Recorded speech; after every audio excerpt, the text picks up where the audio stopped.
बिस्मिल्लाहिर्रहमानिर्रहीम। अस्सलाम वालेकुम दोस्तों, उम्मीद है आप सब ठीक होंगे।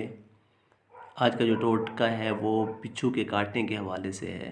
उसके लिए आपको दो चीज़ों की ज़रूरत है।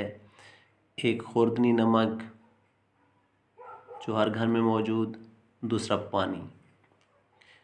अब इसको बनाने का बहुत ही आसान सा तरीका है।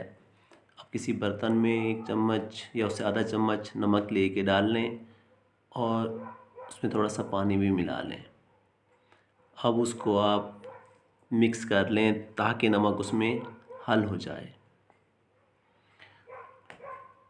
तो ये बहुत ही अनोखा सा एक टोटका है। उसके अलावा ड्रापर हर घर में मौजूद मिल जाता है घर में। आपने उस ड्रापर में उस पानी को डाल लेना है। ड्रापर में इसलिए डालना है ताकि आपको इस्तेमाल में आसानी रहे।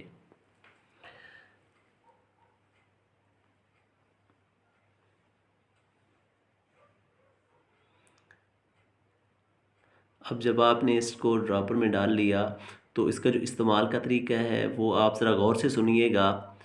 किसी भी बंदे को खुदा न खास्ता अगर बिच्छू काट ले, अगर उसके बिच्छू ने लेफ़्ट साइड यानी कि अगर बाएं साइड पे काटा है तो आपने उसके दाएं आँख में एक कतरा डालना है। अगर दाएं तरफ काटा है तो बाईं आँख में डालना है। इंशाअल्लाह आराम हो जाएगा।